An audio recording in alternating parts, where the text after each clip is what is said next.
Баршаңызға қайырлы күн қыздар. Бүгін сіздермен гречкадан котлет әзірлеп үйренеміз. Ең алдымен ыдысымызға гречкамызды салып,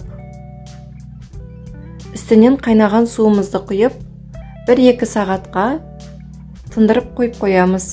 Гречкамыз өзіне суын тартып, жұмсақ болғанша салмасын дайындаймыз.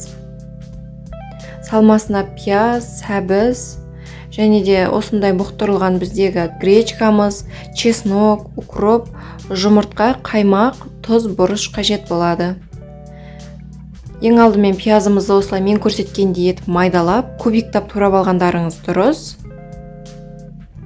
Қызып тұрған табамызға майымызды құйып, үстінен пиязымызды салып қуырып аламыз.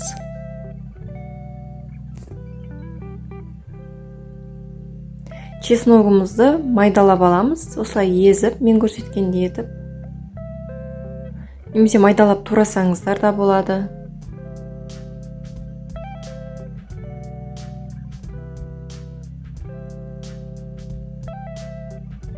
Пияздың үстінен салып, чесногымызды, пиязымызды араластырып қуырып аламыз. Сәбізімізді теркамыздың көзінен өткізіп, сәбізімізді қосып, барлығын араластырып қуырып аламыз.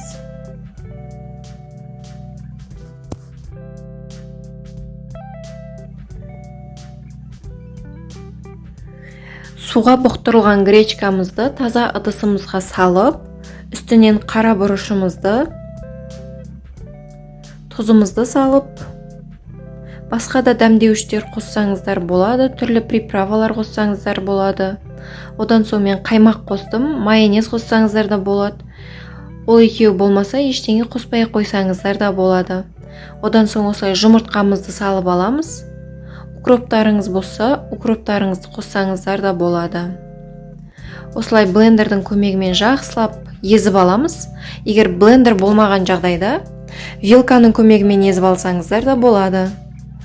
Одан соң майға қуырып алған сәбіз, пияздарымызды салып, үстінен укробымызды салып, жақсылап араластырып аламыз. Мен видеода ұнды салғанымды көрсетпеппін. 1-2 қасық ұн қосып аласыздар, котлетіміздің басын жақсылап біріктіруі үшін. Одан соң котлеттерімізді қызып тұрған майымызға салып, осылай мен көрсеткендей қолымызбен домалақ формамызды жасап, осылай қуырып ала береміз. Майға салған кезде котлеттеріміздің басы бөлініп кетпеу үшін ұн қосып, басын біріктіріп аласыздар.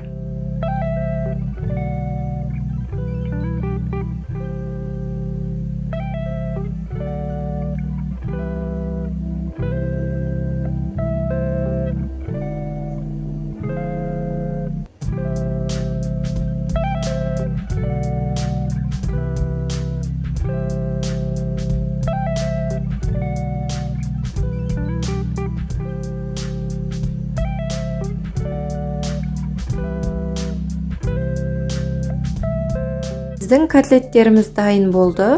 Тура фарштан жасалған, еттен жасалған котлеттің дәміндей болады.